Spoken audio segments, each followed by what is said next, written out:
Irmãos, muito boa noite a todos. Imagino que você deva estar pensando o que está passando na minha mente aqui agora, né? Então, não sei se você tem o costume, mas ore por mim, ore por quem está aqui falando, ore por você para que você ouça o Senhor, não a mim, que o Senhor vá acalmando o meu coração também. Claro que a gente fica nervoso aqui, ainda mais por tanta história que há entre a nossa vida aqui. Cresci aqui na igreja e hoje estar aqui. Agradeço ao pastor Ediano por tão privilégio. Isso é uma responsabilidade muito grande, permitir que alguém divida a palavra de Deus com o seu povo. Então, ore aí, que eu oro por aqui, para que o Senhor nos abençoe. Vou tomar um pouco de água aqui rápido, não vou.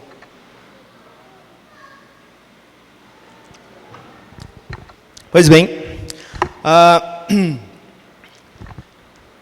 livro de Apocalipse, pois como Diácono Lucas ressaltou aqui, destacou aqui, nós estamos todos olhando, todos os textos que nós lemos até agora foram do primeiro capítulo, e eu gostaria que a gente terminasse o capítulo 1, antes da gente entrar de fato no texto de estudo. Nós vamos começar uma pequena série aqui de estudos sobre as igrejas do Apocalipse. Qual a importância delas? Por que nós temos esse livro aqui na nossa mão? E às vezes não é nem tão explorado, né? Alguns têm medo de ler as coisas que estão aqui no Apocalipse. Ontem saiu, ou antes de ontem, saiu até uma chamada de um filme dos X-Men, que eles vão falar sobre o X-Men Apocalipse. Alguém falou isso aí? Isso aí. Exatamente. X-Men Apocalipse. Então, isso o livro, a história do fim do mundo, do fim dos tempos, é algo comum às sociedades, mas que às vezes a igreja tem medo de estudar sobre isso, ou de ler sobre isso. Algumas igrejas parece que só vivem nisso aqui. Mas nós não temos tanto esse costume. E eu gostaria que nós lêssemos aqui, tentássemos descobrir algumas coisas, algumas informações que nos são úteis também, para que o Senhor nos abençoe nesta noite e durante essa série, né? Vamos aqui, Apocalipse 1, eu vou terminar a partir do versículo 8, e conforme a leitura, eu vou inserindo algumas informações que são importantes a nós. Primeiro, né? Antes de tudo, na nossa versão, aqui nós temos o nome como Apocalipse, né? Em algumas versões, em algumas traduções, o livro é chamado de Revelação. Ele é chamado, então é algo que é informativo, é para que alguém saiba de alguma coisa. E talvez seja importante a gente lembrar o que essas pessoas estavam, essas igrejas que receberam essa carta estavam passando. Alguns perseguidos, com dificuldades, e você imagine, você está passando um aperreio, você está sendo perseguido por causa da sua fé. Você acha que Deus mandaria uma carta para te deixar mais apavorado? Não, creio que não, creio que Deus não seja assim. Então, é algo que era importante para aqueles irmãos da antiguidade lerem, e é importante para nós também lermos e estudarmos. Então vamos lá. Versículo 8 do capítulo 1 diz assim: Eu sou o Alfa e o Ômega, diz o Senhor Deus, o que é, o que era e o que há de vir, o Todo-Poderoso. E aí ele parte para o momento da informação, da revelação aqui, diretamente de João ao Senhor Jesus. Olha só, eu, João, irmão e companheiro de vocês no sofrimento, no reino e na perseverança em Jesus, estava na ilha de Patmos por causa da palavra de Deus e do testemunho de Jesus. Então João estava aqui sob condenação por causa da palavra de Deus. Era uma igreja, eram tempos de perseguição, tempos de dificuldade. João estava sofrendo por conta disso. Versículo 10: No dia do Senhor, no domingo, achei-me no Espírito e ouvi por trás de mim uma voz forte, como de trombeta, que dizia: Escreva num livro o que você vê e envie a estas 7 igrejas: Éfeso, Esmirna, Pérgamo, Tiatira, Sardes, Filadélfia e Laodiceia. Por que 7 igrejas? Também no livro de Apocalipse, há muito e é próprio da literatura. Estou dando um pouquinho de microfonia aqui na frente, cara. É próprio da literatura apocalíptica falar por códigos. E o número 7, ele tem uma simbologia muito importante de completude, de totalidade. Então, o que João está recebendo aqui são cartas para serem enviadas, ou uma carta para ser enviada a todas essas igrejas. Deus está dizendo, olha, é para todas elas, porque eu sei da necessidade delas, é para necessidade e para informação seja ela uma igreja rica, ou seja uma igreja pobre, seja uma igreja que esteja fria, seja uma igreja que esteja quente. É uma carta informativa para uma igreja de qualquer características e de todo o tempo. Então serve para aqueles irmãos, serve para nós também. Voltei-me, versículo 12, voltei-me para ver quem falava comigo. Voltando-me, vi 7 candelabros de ouro, e entre os candelabros alguém semelhante a um filho de homem, com uma veste que chegava aos seus pés, e um cinturão de ouro ao redor do peito. Sua cabeça e seus cabelos eram brancos como a lã, tão brancos quanto a neve, e seus olhos eram como chama de fogo. Vejam só os símbolos, né? Seus pés eram como o bronze numa fornalha ardente, e uma voz como o som de muitas águas. Tinha em sua mão direita 7 estrelas, e da sua boca saía uma espada afiada de 2 gumes. Sua face era como o sol que, quando brilha em todo o seu fulgor. Quando o vi, caí aos seus pés como morto. Então ele colocou a sua mão direita sobre mim e disse: não tenha medo, eu sou o primeiro e o último, sou aquele que vive. Estive morto, mas agora estou vivo para todo sempre, e tenho as chaves da morte e do Hades. Escreva, pois, as coisas que você viu, tanto as presentes como as que acontecerão. Este é o mistério das 7 estrelas que você viu em minha mão direita, e dos 7 candelabros. As 7 estrelas são os anjos das 7 igrejas, e os 7 candelabros são as 7 igrejas. Então, quem vai receber as informações aqui são 7 igrejas que vão representar igrejas de todas as eras, com todas as características que as igrejas possuem. Então, a primeira igreja que recebe a carta é a igreja de Éfeso. Por que a igreja de Éfeso? A igreja de Éfeso era uma igreja muito importante, ou a cidade de Éfeso era uma cidade muito importante. Paulo era muito inteligente nas suas estratégias, ou movido pelo Espírito Santo de Deus, ele falou: não posso perder tempo. O que eu vou fazer? Vou em locais de grande destaque, e geralmente ele chegava nas cidades importantes, para ali falar da palavra de Deus, para aquilo virasse quase que um viral, começasse a se espalhar por todas as outras cidades. E Éfeso era muito importante por isso.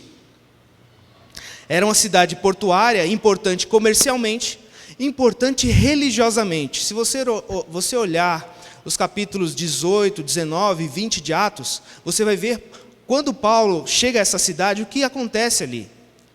Paulo chega, num primeiro momento, com Priscila e Áquila, aqueles que criam no Senhor Jesus e viraram seus companheiros. Paulo passa rapidamente, deixa eles lá. Quem eles encontram lá? Apolo. Apolo era um pregador que não conhecia Jesus Cristo, só conhecia o Evangelho, ou a mensagem de João.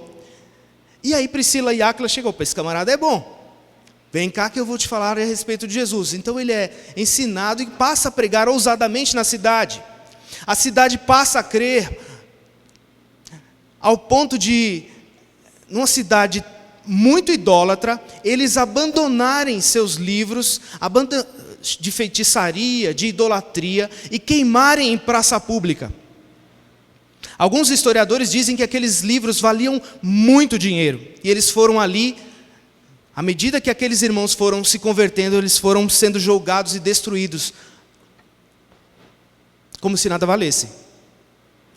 Essa cidade também tinha umas escolas de estudo. Paulo, quando vem na sua terceira viagem missionária, ele para nessa cidade, e aí ele vai formar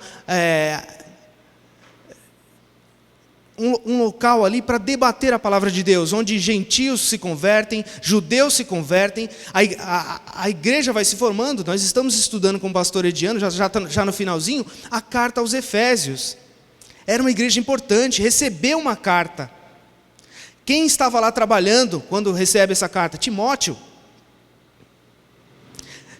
Veja que muitas coisas que eu sei que vocês têm informação acontecem nessa cidade, e ela é importante. Há uma rebelião quando o evangelho chega. Por quê? Eu disse a vocês, havia muita importância religiosa. Havia ali o templo da Diana dos Efésios. Uma deusa da fertilidade, uma deusa que era idolatrada, e muita gente vinha para a cidade para adoração àquela deusa. A promiscuidade imperava lá. E ao certo ponto, em certo momento da história, vocês vejam só, no grande templo, o grande templo da Diana foi considerado uma das 7 maravilhas do mundo antigo. Ele tinha museu, ele tinha uma sala de administração financeira, e em determinado momento a cidade era tão caída que o templo serviu de esconderijo para ladrões. Essa era a cidade. Essa é a carta, essa é a igreja. A igreja convive nessa realidade. Essa igreja convive com essa realidade de muita gente viajando. Parece a nossa cidade. Tem muita gente de outras cidades, muita informação. É uma cidade de ponta, que aponta as tendências, que é São Paulo, é como São Paulo. E isso talvez vai nos servir, porque nós vivemos conflitos e dificuldades que esses irmãos também viviam. Veja a questão da idolatria, tão forte, bombardeada tão forte, tão comum. Você vai numa escola, você vai numa conversa com seus amigos, meus vizinhos, cada um tem uma religião diferente. Essa é a realidade de Éfeso, essa é a realidade de São Paulo. E nós vamos seguir. Capítulo 2 começa assim: ao anjo da igreja em Éfeso escreva. Quem é o anjo? É o pastor, aquele que era responsável pela igreja. Ele recebia essa carta, ele tinha essa responsabilidade de ler a carta, aquilo que estava sendo transmitido a todos os irmãos. Vou ler uma vez o texto, depois a gente segue passo a passo. Estas são as palavras daquele que tem as 7 estrelas em sua mão direita, e anda entre os 7 candelabros de ouro. Conheço as suas obras, o seu trabalho árduo e a sua perseverança. Sei que você não pode tolerar homens maus, que pôs à prova os que dizem ser apóstolos, mas não são, e descobriu que eram impostores. Você tem perseverado e suportado sofrimentos por causa do meu nome, e não tem desfalecido. Contra você, porém, tenho isto: você abandonou o seu primeiro amor. Lembre-se de onde caiu, arrependa-se e pratique as obras que praticava no princípio. Se não se arrepender, virei a você e tirarei o seu candelabro do lugar dele. Mas há uma coisa ao seu favor: você odeia as práticas dos nicolaítas, como eu também odeio. Eu também as odeio. Aquele que tem ouvidos, ouça o que o Espírito diz às igrejas. Ao vencedor darei o direito de comer da árvore da vida, que está no paraíso de Deus. Essa é a carta. E o passo a passo dela é o seguinte: o anjo da igreja recebe a carta. Aquele anjo, o responsável, o pastor, recebe a carta para transmitir as informações. E as primeiras informações são de quem escreve. É normal, olha quem está escrevendo. Estas são as palavras daquele que tem as 7 estrelas em sua mão direita. É muito legal. Eu estive pesquisando a época em que João escreve a carta. Ele havia sido preso por conta de um César que existia nessa época, chamado Domiciano. Uma das primeiras coisas que Domiciano fez foi dizer, normalmente, a prática daqueles que eram os líderes, os Césares, eles se diziam divindades, e eles instituíram em determinado momento culto a eles mesmos. Mas, geralmente, o culto era depois de morte. Depois de morto, pode me adorar. Eu sou um Deus, pode me adorar. Quando Domiciano chega, a primeira coisa que ele faz é dizer: não, eu quero adoração agora. Vivinho da Silva, que vocês me adorem. Outra prática que ele teve foi fazer umas pequenas moedas, as moedas de pagamento. E uma das pequenas moedas, uma das séries, ele fez uma homenagem ao seu filho morto. Ele fez um desenho lá de uma criança pequena sentada no mundo e com 7 estrelas nas suas mãos. Parece que Jesus chega aqui meio que para...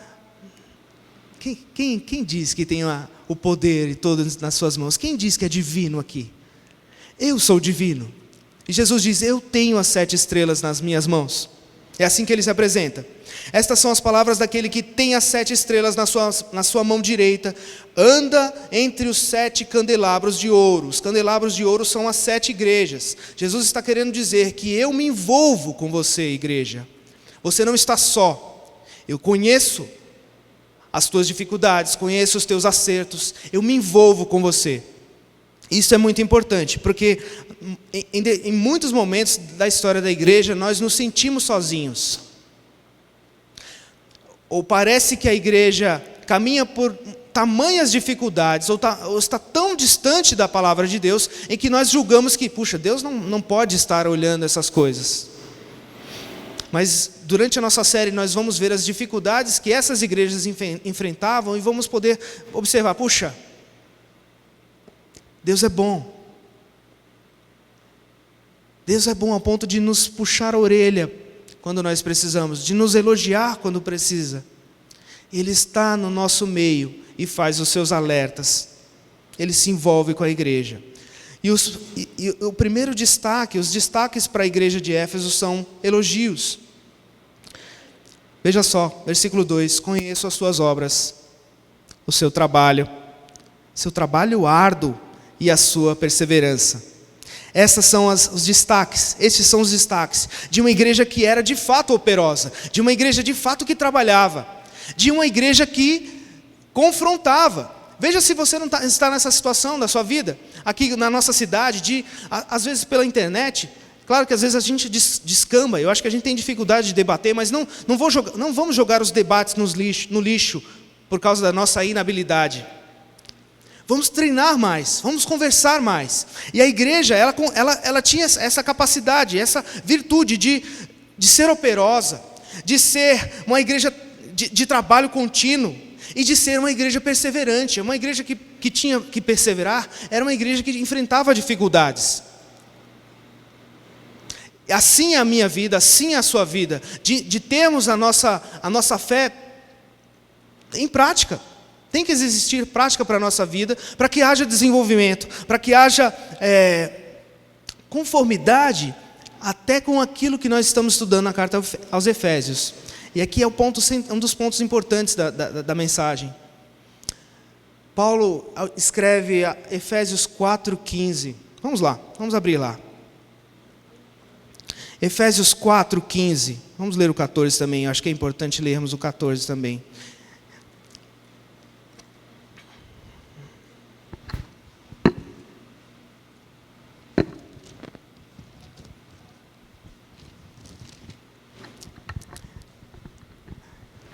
O propósito, Paulo está falando à igreja de Éfeso, o propósito é que não sejamos mais como crianças, levados de um lado para outro pelas ondas, nem jogados para cá, para lá, por todo o vento de doutrina, e pela astúcia e esperteza de homens que induzem ao erro. Então, eu não devo ser levado por isso, por essas doutrinas, eu preciso ser exercitado. E aí, então ele vai dizer, antes então, seguindo a verdade em amor, cresçamos em tudo naquele que é o cabeça, Cristo. Então estava ali, uma igreja que luta, que tem boas obras, que exercita as suas boas práticas dentro do mundo, dentro de cidades como a nossa cidade. Elas estão aplicando, exercitando a verdade. E veja só, a nossa igreja tem se exercitado nisso também. Nós cuidamos do pobre, nós cuidamos de irmãos necessitados, nós visitamos uns aos outros, nós nos exortamos quando é necessário, nós fazemos eventos importantes para crianças, cuidamos das nossas crianças, fazemos trabalhos importantes com visitas a asilo, os jovens visitaram um orfanato. Vocês estão cheios de boas obras e vocês estão pelejando nelas. Tá certo? Continuem. Continua o versículo 2. Eu sei que você não pode tolerar homens maus, que pôs à prova os que dizem ser apóstolos, mas não são, e descobriu que eles eram impostores. Era uma igreja zelosa, cuidadosa com essas coisas da sua doutrina. Veja só o que Paulo diz quando ele sai da igreja de Éfeso em Atos 20, 28 e 29. Cuidem de vocês mesmos e de todo o rebanho sobre o qual o Espírito Santo os colocou como bispos, para pastorearem a igreja de Deus, que ele comprou com o seu próprio sangue. Sei que depois da minha partida, lobos ferozes penetrarão no meio de vocês, e não pouparão o rebanho. Tomem cuidado com esses aí. E parece que a igreja tinha de fato esse cuidado de, opa, quem é esse aí? O que ele tem? Qual a doutrina? O que ele tem falado? Qual a prática? Ele está se dizendo apóstolo? Que negócio é esse? Confere com aquilo que nós temos em nossas mãos. Confere com aquilo que nós aprendemos. Eles puseram à prova esses homens. E eles não foram aprovados. Veja que é uma coisa boa que Jesus está dizendo àquela igreja. Eu conheço o que vocês estão fazendo. E vocês estão fazendo certo. Tem que fazer isso mesmo. Versículo 3. Você tem perseverado e suportado sofrimentos por causa do meu nome, e não tem desfalecido. O próprio João estava sofrendo essas circunstâncias por causa do nome de Cristo, e esses irmãos também. Veja, você não adorar a César, você já tinha problemas. Você chegava na cidade, numa das bibliotecas em Éfeso dizia em cima, César não erra. César nunca erra. Era o que estava escrito numa das bibliotecas de Éfeso. Então você chega, a sua cidade convive com isso, em que você tem que a todo instante se sujeitar a um outro Deus que não seu Deus. Há um outro Senhor. De um lado, César é Senhor. E você, como cristão, diz: Cristo é Senhor. Jesus é o Senhor. É isso que a igreja estava enfrentando. E por ser uma igreja assim, ela estava sofrendo consequências. Você não convive com as festas. Você não participa das festas da cidade. Você tem dificuldades comerciais. Você não faz parte do nosso meio, você é cristão, você não vende as coisas referentes ao templo da grande Diana. Você tem dificuldades por todos os lados. E Jesus diz assim: eu sei. E isso é bom. Você tem perseverado, suportado sofrimentos por causa do meu nome, e não tem desfalecido. Então, o que nós temos aqui? Elogios. Você trabalha, você é operoso, você tem boas obras. Você está sofrendo as consequências por conta de dizer que eu sou o Senhor. Eu estou vendo isso. E talvez essa é minha condição. Você não sofre essas coisas ou dificuldades por conta disso? Por se posicionar? Por tomar um lado, por tomar um partido? Nós estamos vivendo dias de muita corrupção no nosso país. Como é que você fica quando você tem que decidir em não se corromper? Ainda que seja uma mentira, como alguns vão dizer, é uma mentira pequenininha, não tem problema. Você sofre as consequências, ou pelo menos deveria sofrer as consequências. Vocês são operosos, vocês são cuidadosos em zelar por aquelas doutrinas que andam aparecendo aí. Eu não sei se vocês viram ontem, olha só. Ontem eu vi um vídeo em que um pastor chega assim, não é pastor não,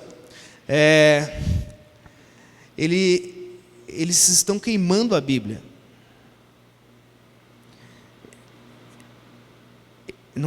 Uma igreja, não sei se é o pentecostal, sei lá, não sei nem se é igreja, tal. Mas eles estão queimando, estão filmando ali, dizendo: olha, vocês protestantes dizem que é só a palavra de Deus que importa. Para nós, eu não preciso desse papel. É quase isso que eles estão dizendo, eu não preciso disso aqui. Então eu queimo, porque eu falo diretamente com Deus. Veja como é sutil, veja como é mentiroso. Falsas doutrinas, falsos princípios. E você precisa continuar lutando contra essas coisas. Isso está errado. Está errado. Só que é engraçado que depois de tantos elogios, Jesus revela um problema. Olha só, versículo 4. Contra você, porém, tenho isto: você abandonou o seu primeiro amor. Toda a sua mente, olha só, irmãos, eu tenho falado aqui algumas vezes aos irmãos, na pastoral, coloquei aí no contracapa do boletim, fiz questão de, mais uma vez, escrever uma frase de Jonathan Edwards, dizendo que, ele diz que o orgulho é como uma víbora que está próxima ao nosso coração. É o pecado, a nossa luta contra o pecado é uma das coisas mais terríveis que nós temos que enfrentar. Graças a Deus que nos salvou em Jesus Cristo. Hoje nós estudamos isso na classe dos adultos, mas não deixa de existir uma terrível luta. Nós lembrávamos ali, a Cássia lembrava nos textos, falando que quando a lei de Deus chegou, a gente sabe que a lei de Deus é boa, é maravilhosa, mas a palavra de Deus vai dizer que a lei de Deus chegou e o que ela fez? Ela ressaltou o pecado. Então o pecado apareceu mais ainda quando a lei de Deus fala: não faça isso. Parece que o nosso coração fala: é só isso que eu quero fazer. Não tem outro Deus, é só isso que eu quero, que eu tenho prazer. Lembre de mim, eu não quero me lembrar de ti. A lei de Deus e a palavra de Deus vai destacar a maldade que há no meio e no seu coração. Se você abrir Isaías capítulo 1, você vai encontrar um texto dos mais fortes. O que havia ali? Adoração. Aquele povo se achegava a Deus, trazia os seus holocaustos, as suas ofertas, tudo conforme Deus havia recomendado ou ordenado. E o que eles ouvem é que ouvem de Deus: eu não quero isso de vocês, porque a sua prática está toda aqui, mas o seu coração não está. E aqui no texto de Apocalipse, o que é nos revelado você tem toda a prática, a sua mente está toda dedicada, você conhece toda a doutrina, você conhece todo o meu ensinamento, mas o seu coração está longe, o seu coração se endureceu. Alguns irmãos vão entender que essa geração, quem recebeu esses que receberam essa carta, já não eram mais os primeiros que receberam as instruções de Coríntios lá. Sigam a verdade em amor. Eles estavam com toda a verdade, mas esqueceram de amar. E o que ele quer dizer com amar aqui? Você precisa voltar ao seu primeiro amor. O que ele quer dizer aqui? Não é simplesmente, ou pelo menos o que você poderia lembrar. Lembre do seu início aí. Lembre de quem você era no seu início. Lembre da sua piedade. Lembre da sua necessidade de orar. Lembre de como você se importava com o outro. Lembre de como você se sujeitava ao outro.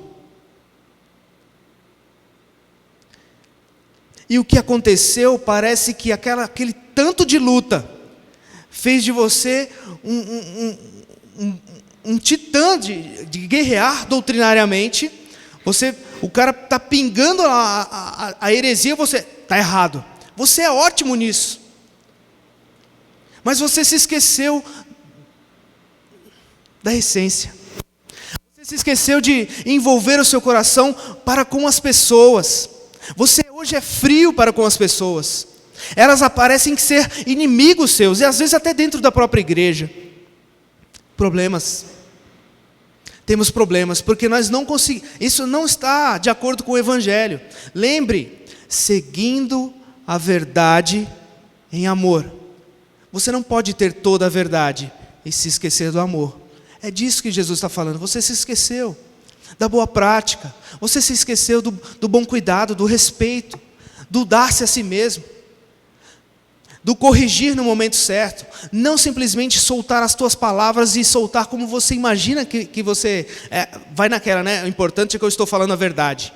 estou batendo, não importa, estou falando a verdade, é isso que importa. Eu era assim. E aqui, a gente pode pensar a respeito de alguns existe esse título, até o Robson, umas 2 semanas atrás, ele comentou sobre isso, dos fundamentalistas. É uma palavra que está um pouco na moda, ou pelo menos vai e vem, ela aparece. É importante a gente definir o termo aqui. Eu não sou todo contra o termo. Por quê? Existem muitas versões.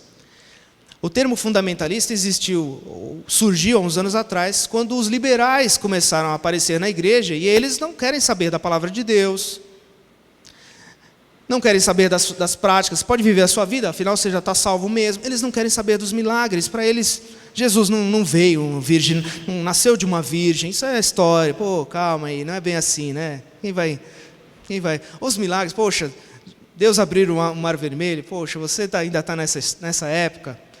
Esses são os liberais.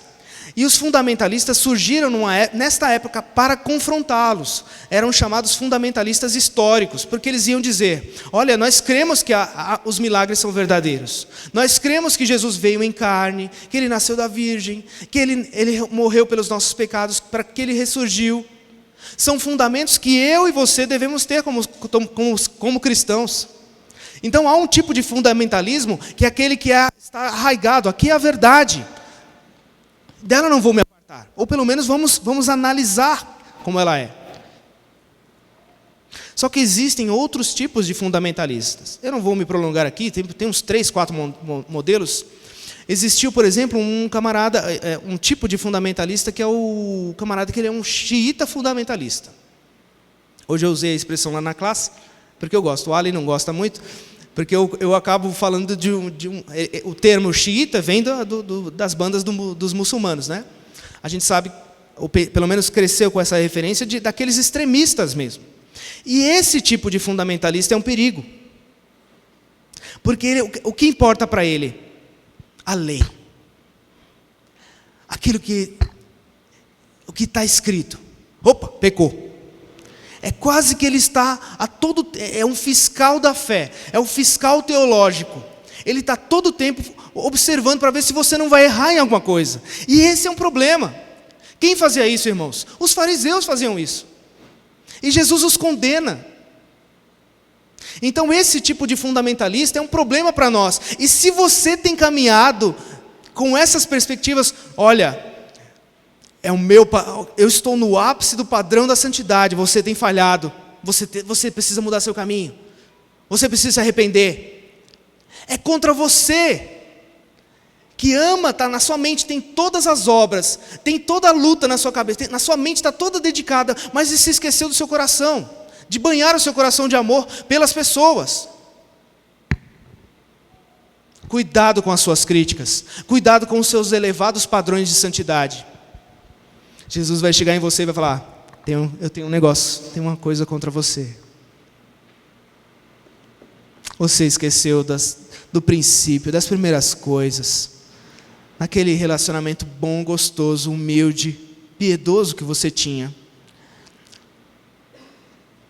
Não se esqueça disso, igreja. Ame a doutrina, não sou contra isso, não vou cair nessa falácia de doutrina é dos homens. Não é, não, doutrina é de Deus mesmo. A questão é você permear a sua doutrina, a sua prática com o amor do princípio, respeitando as pessoas. Não deixe que São Paulo destrua a sua fé. Ame São Paulo, ame as pessoas da cidade, continue cuidando do pobre e do necessitado, continue defendendo a doutrina, continue cuidando dos seus amiguinhos da escola. Mas não se esqueça do seu primeiro amor, de permear a sua vida cheia de piedade, cheia de amor, cheia de dependência, cheia de humildade. Postei ontem de manhã, ou ontem à noite, não lembro, a frase aqui de Andrew Murray. Cadê? Não há orgulho tão perigoso, sutil e traiçoeiro como o orgulho da santidade. O pecado pode pegar você, irmãos. Você tem que... eu sei que às vezes a nossa é natural da gente, e nós falávamos isso de manhã na escola dominical, que às vezes o nosso olho está sempre no outro, mas você precisa tomar cuidado com a sua luta particular aí, porque é aí no seu coração que a guerra está sendo travada, da maldade, da sutileza do pecado. Lembra do filme do Advogado do Diabo? Eu não sei se vocês assistiram aqui. Eu vou contar o final do filme, já faz tempo, você já devia ter assistido.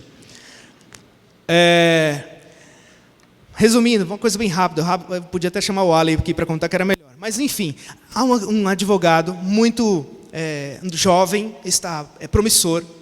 Então ele está à beira de conseguir um grande caso. Na verdade, ele consegue um grande caso ali, mas é tudo ajeitado para que ele ganhe destaque, ganhe a causa, ganhe um salário maravilhoso, tenha uma vida maravilhosa e tudo mais. E parece que, e aí o filme vai se desenrolando com toda a situação dele. Aceitou aquela causa e ele parece que está numa vida maravilhosa, e aí a desgraça começa a acontecer no seu trabalho, com a sua esposa, tentação, e aí quem aparece para ele? O diabo. O próprio diabo aparece para ele, que na verdade era o chefe do escritório dele, era o diabo, e vai propondo: olha, vem para o meu lado e tal, comigo a gente vai conseguir, nós dois vamos conseguir grandes causas, você depende de mim, você precisa de mim, tal. E no final do filme, vou contar o final, não sinto muito, põe os dedos nos ouvidos aí se você não quer ver, se você quer ver um dia o filme. Ele chega, ele acorda dentro o meio que parece que tudo aquilo, todo o filme foi uma visão dele. Ele acorda dentro do banheiro, já ali diante daquele grande caso que decidiria a vida dele, e ele simplesmente joga tudo para o alto. Quase que dizendo assim: eu não vou cair nessa. Eu não vou cair nessa. Ele acordou. A ideia parece que é essa, que vai conduzindo ele. Acordou. Aí ele sai, vai sofrer as consequências por ter abandonado um caso ali na frente do juiz, tal. E aí aparece um jornalista. Cara, seu exemplo vai dar para virar um filme. Mais. Dá uma exclusiva para mim, vamos fazer um livro. Vamos fazer um filme dessa tua história aí. Aí ele: Não, esquece isso, tudo mais. Aí a esposa está com ele: poxa, é uma boa ideia e tudo mais. O que você acha? Aí ele repensa assim, fala para o jornalista: vai amanhã lá em casa. Aí ele vai embora com a esposa, todo pimpão, né, todo feliz, consegui me livrar, não cair nessa desgraça do pecado que eu ia cair.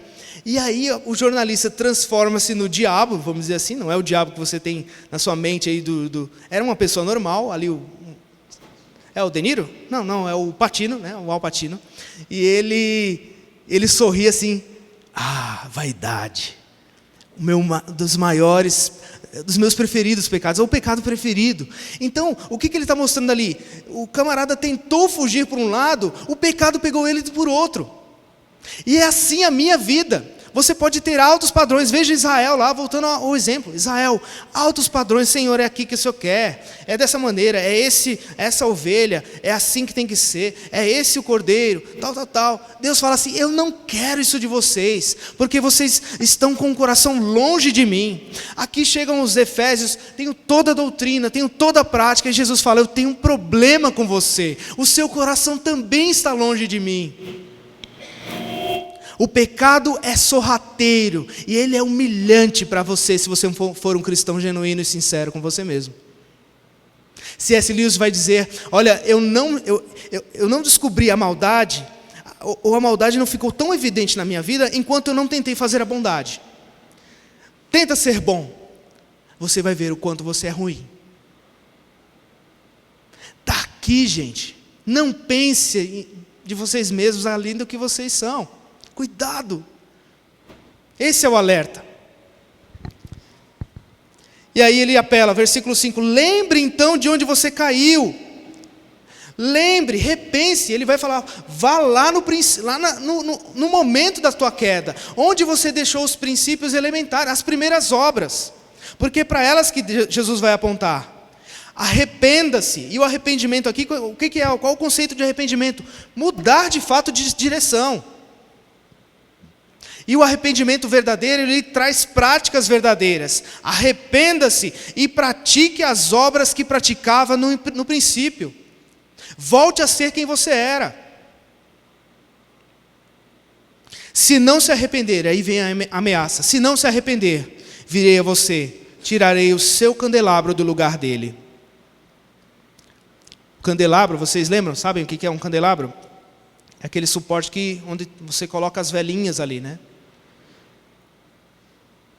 Uma igreja não tem utilidade nas mãos de Jesus se a sua luz está apagada, gente. O candelabro não tem utilidade.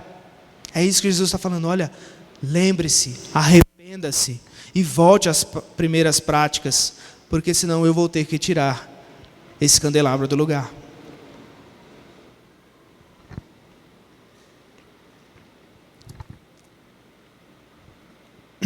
Versículo 6, vamos caminhando para o fim. E olha só, tem uma coisa ao seu favor. Você odeia as práticas dos nicolaítas, como eu também as odeio.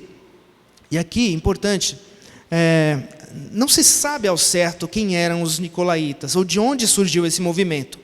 Muitos, e eu acredito que possa ser mesmo, entendem que esse Nicolau aqui foi um dos primeiros diáconos. Se você for lá no início de Atos, você vai ver na primeira eleição dos diáconos, há lá um Nicolau. E muito provavelmente esse Nicolau se desviou ou começou a acrescentar práticas à vida da igreja que não condiziam com as obras que Jesus gostava. Por isso ele vai falar, nós temos uma coisa em comum, eu odeio a prática deles. E eu sei que vocês também odeiam. E qual era essa prática, Samir? Muito provavelmente, não há certeza disso, mas é bom o ponto aqui, de que os nicolaítas sugeriam que você poderia ser cristão e participar da idolatria dos outros povos. Você poderia participar da mesa de idolatria das outras divindades da cidade. Veja como pode ser de fato sutil. Veja, você, cristão, não tem contatos comerciais, a sua religião é toda exclusiva, você diz que só tem um Deus, César não é Deus, você está aí sozinho. Então chega o nicolaíta para você e fala assim, olha, não é bem assim. Você pode ser cristão, mas participar das coisas assim, qual o problema nisso? Jesus vai falar, eu odeio essa prática. Eu odeio toda vez que você mistura a minha doutrina com práticas que eu não amo ou que eu não determinei. Cuidado. Eles receberam um elogio. Nós precisamos também cuidar disso. Não cair nas sutilezas das outras, ou até de papos, ou de conversas que parecem ser espirituais, ou parecem querer conduzir a você. Puxa, não é bem assim. Poxa vida, você acha que cristão é ser tão difícil assim?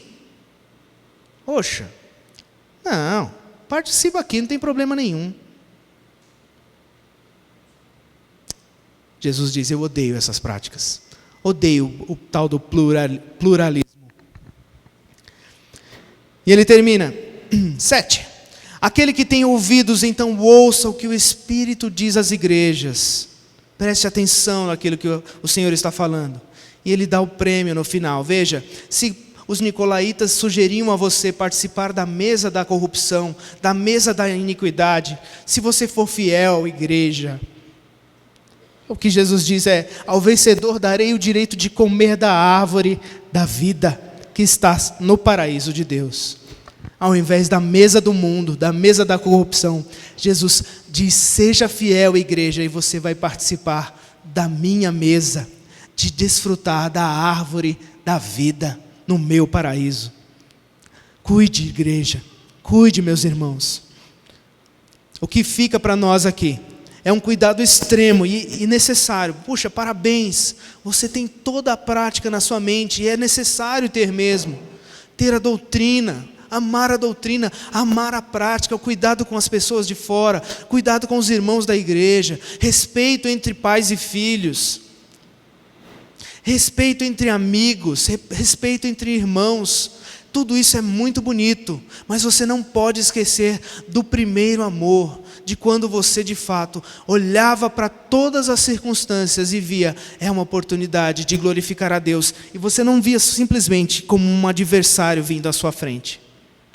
Cuidado, essa palavra é para mim, essa palavra é para nós, para que a gente tome cuidado. De fato, a gente precisa cuidar e defender a fé. Lembre-se das palavras de Paulo aos Efésios, né? Seguindo a verdade em amor, cresçamos em tudo, naquele que é o cabeça, Cristo Jesus. Seguindo a verdade, ame a verdade, mas banhe a verdade do amor, do princípio, das obras do princípio, das obras cuidadosas que você tinha no seu princípio, e que talvez sejam necessárias você voltar nessa noite. A palavra era para aqueles irmãos, lembrem-se, eles eram os primeiros ouvintes, eles precisavam ouvir isso aqui, a igreja de Éfeso precisava ouvir isso. Nós também precisamos. A igreja de Éfeso talvez não tenha durado 300 anos. Ela caiu. Nós, esse ano, comemoramos 50 anos. É pequeno, é pouco ainda. Mas se você não perseverar, você não observar as suas práticas e os cuidados, aquilo que o próprio Jesus fala a você, muito provavelmente você vai precisar ser retirado. Mas Ele está no nosso meio, alertando, cuidando, se envolvendo e dizendo, seja fiel. Continue, persevere, continue com as práticas, lembrando do seu primeiro amor. Que o Senhor nos abençoe, nos dê a graça de banharmos a toda a nossa atitude com toda a piedade, com todo o amor, para a glória do Senhor. Em nome de Jesus. Amém.